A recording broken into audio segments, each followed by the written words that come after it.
Oke,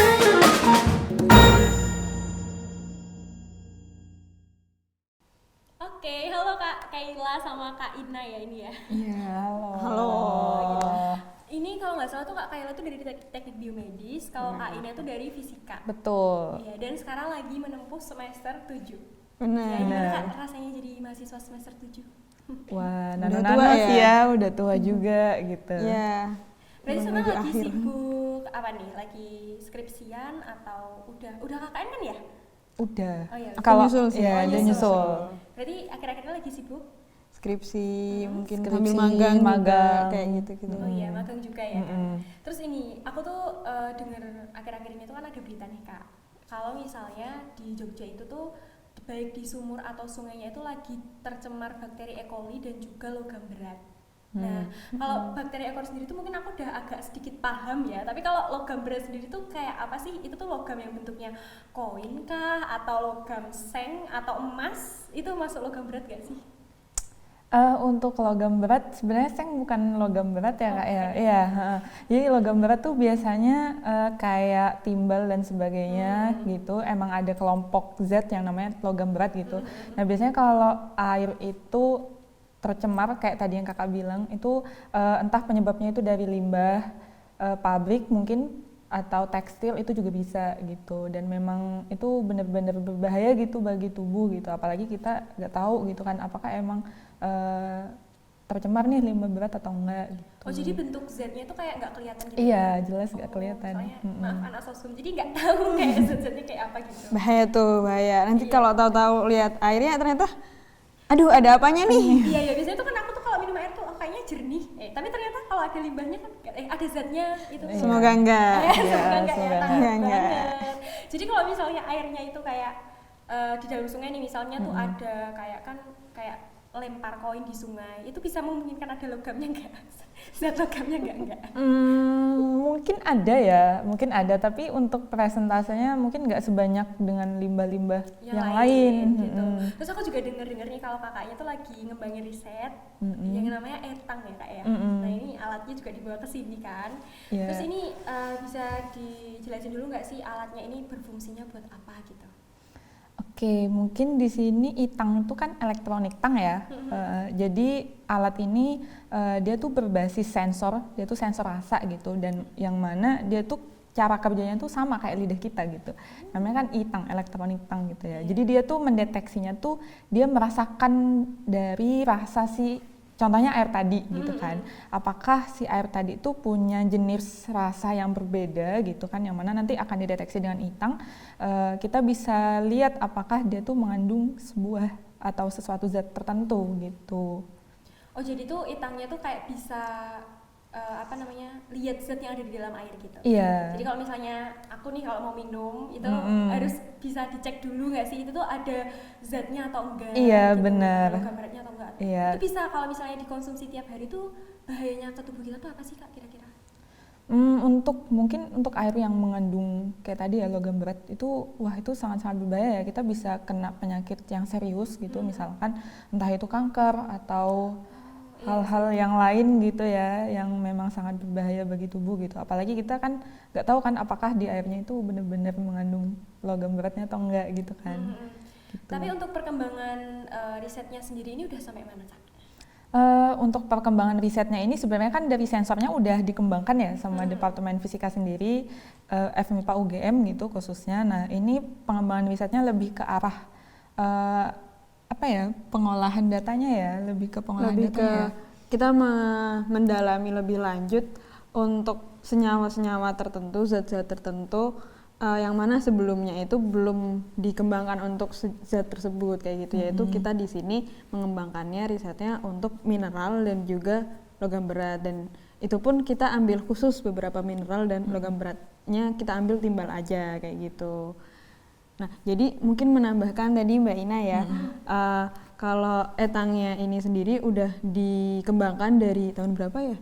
Ini udah dikembangin dari 2010. Oh udah lama itu? Udah lama banget. 13 tahun yang lalu. Iya, jadi bertahap Iya, gitu pengembangannya memang, dan di tahun 2022 kemarin kita tuh fokusnya lebih ke arah production sensornya gitu. Iya, jadi belum ke arah sampel-sampel yang bermacam-macam gitu. Jadi kita cuman bikin sensor aja yang banyak kita coba gitu kan. Apakah ini bekerja atau enggak gitu. Dan sekarang kita punya kesempatan nih buat ngembangin Itang ini Itangnya gitu. ini, gitu. Ya. Jadi kita membantu untuk menambahkan sampel-sampel supaya Etangnya ini semakin banyak bisa tahu banyak jadi kayak- macam-macam zat kayak Jadi gitu. kayak lebih bisa valid ya. Iya. Jadi tuh awalnya tuh waktu 2010 ini dia baru bisa mendeteksi apa? Masih basic gitu. Iya, sebenarnya masih basic. Jadi baru pertama kali dibikin sensornya, model sensornya itu seperti apa baru dibikin dan konsepnya baru dibikin gitu. Jadi masih fokus ke Masih fokus sensornya ke kayak sensornya. gitu. Jadi itu perkembangan Membuat- mesinnya itu kayak secara bertahap dan terus Benar ada banget. gitu. Iya. Nah, dari KSD kan ini kan terbentuk tim juga kan ya. Itu dari fakultas mana aja sih Kak timnya? Buat ngembangin sensor ini tuh perlunya kayak Oke, kalau dari kita sendiri sih teamworknya sebenarnya dari berbagai macam fakultas ya. Ada teknik biomedis tadi dan ada MIPA juga, ada fisika sama kimia juga gitu.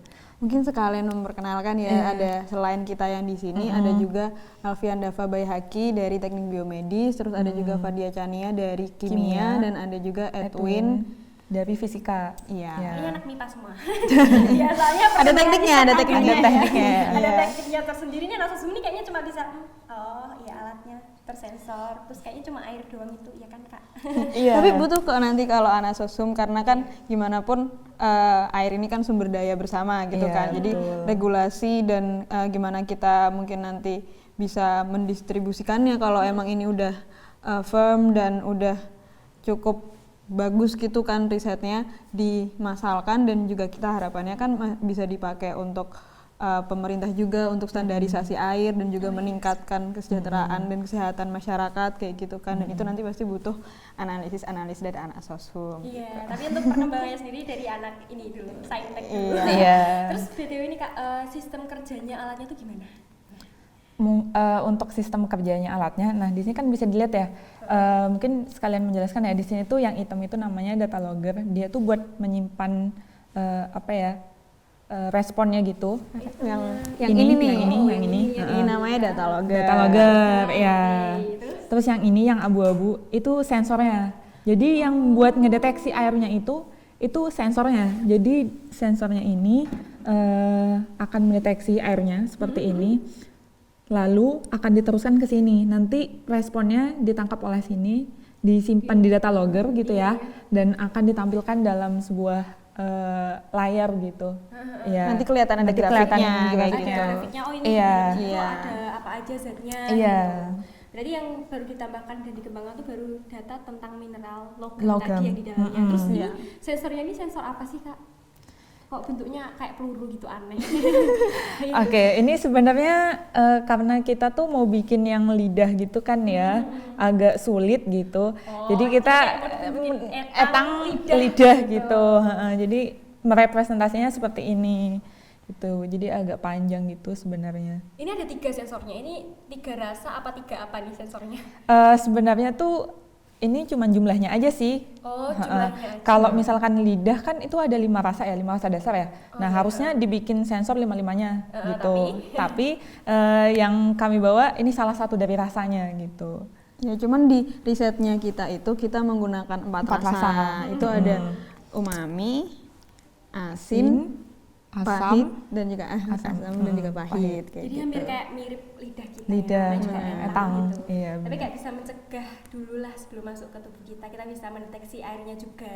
Iya. Bisa mendeteksi pencemaran yang ada juga yang mau diminum, misalnya di pencemaran sungai atau sumur. Hmm. Itu juga. Terus untuk perkembangan distribusinya itu mau seperti apa Kak ke depannya harapannya? Harapannya ya, karena melihat sensornya seperti itu, kita tuh punya bayangan sensornya itu bakal diperkecil gitu mungkin. Jadi kebutuhan sampelnya itu jauh lebih sedikit. Kalau itu kan masih banyak ya sampelnya. Kalau sensornya itu diperkecil, mungkin sampelnya tuh akan jauh lebih sedikit gitu. Dan untuk mengcover ini semua gitu, itu bisa sebenarnya dijadiin satu gitu. Jadi harapannya tuh nanti dengan kayak apa pengembangan desain selanjutnya mungkin dari tim risetnya kita dibimbing dengan Bapak Ahmad Kusumatmaja dari Fisika. UGM, dan beliau juga masih mengembangkan lagi kan selanjutnya karena ini bagian dari roadmap panjangnya beliau. Itang. Cuman kalau dari kita mendapatkan bayangannya itu ini bisa menjadi potensi smart water monitoring atau alat pengecekan kualitas air yang handy. Oh iya, Terus gampang banget iya dibawa. gampang dibawa, nggak perlu ke lab, murah.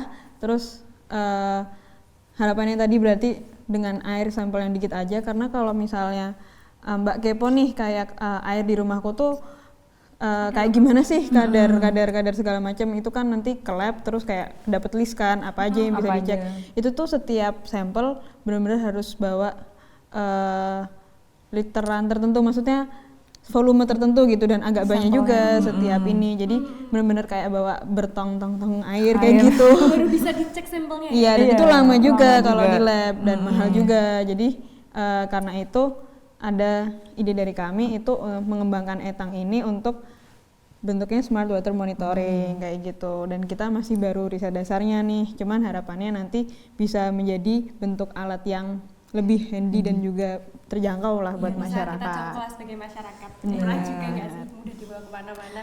Terus Amin. kalau ini, aku mau tanya, kan tadi itu nyinggung soal kalau kita mau ngecek air tuh bisa ke lab, tapi butuh bertonton. Nah kalau alat ini tuh butuh berapa liter tuh kira-kira kalau buat ngeceknya?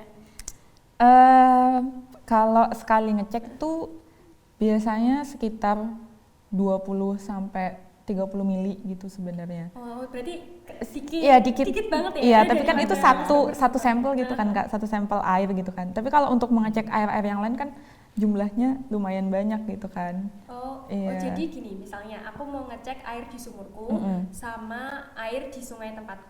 Itu berarti ngambil di sumurku satu sampel, di sungainya itu satu sampel, atau Iya. di sungainya tuh harus ngambil lebih dari satu sampel air? Enggak. Bisa jadi beda, maksudnya di sungainya beda-beda sampel gitu ngambilnya. Oh, beda Iya, lokasi. beda sampelnya. lokasi. Heeh. Oh, jadi aku pikir kan air itu sama aja.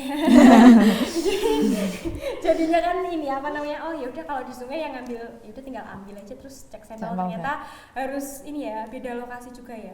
Iya itu sebenarnya juga jadi pengaruh sih Kak, kan ada pengaruh kayak suhu dan sebagainya, kelembapan juga dan sebagainya juga kan. Baru tahu sih. baru tahu. Jadi pengambilan sampelnya emang butuh waktu. Butuh apa?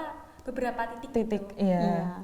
Karena emang air nih agak ternyata sederhana tapi enggak juga. Iya. Kalau mau diteliti juga nggak sederhana juga. Terus aku mau tanya nih, ini kan kedip-kedip ini kan nyala kan ya? Iya.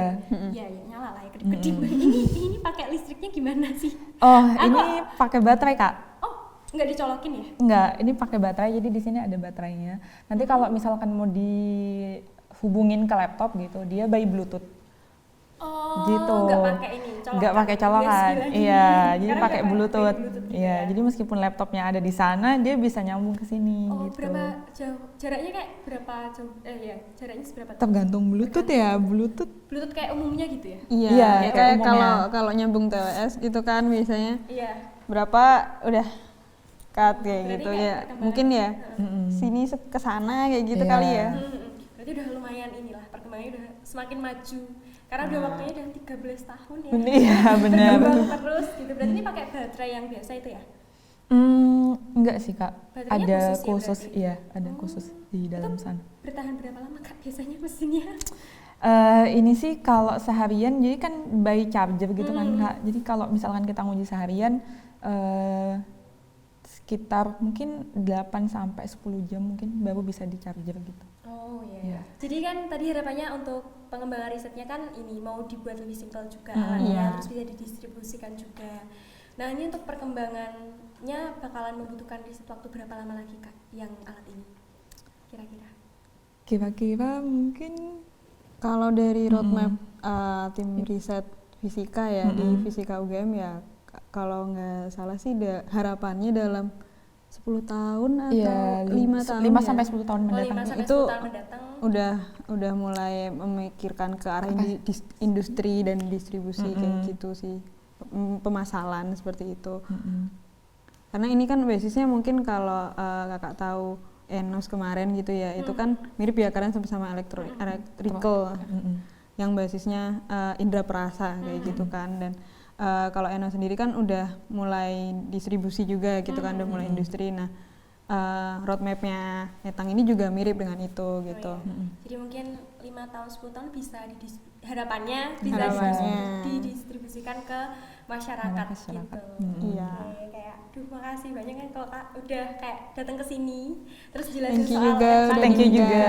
teknologi yang newbie ya menurutku baru lah jadi sebutannya baru buat aku, terus kayak oh ternyata tuh air itu nggak semua air itu bisa diminum dan emang harus ada ini apa penelitiannya dulu, kita bisa lihat airnya dulu itu bisa nggak kita minum gitu, kalau nggak kan nanti berdampak buruk ya, ada kanker juga tadi Iya, juga bisa, itu bisa. menakutkan juga sih. Jadi mungkin harapannya ke depannya ya semoga bisa dibuat lebih simpel dan didistribusikan juga gitu. Oke, Amin. amin. Thank you. Iya, makasih ya Kak Kayla dan Kak Ina.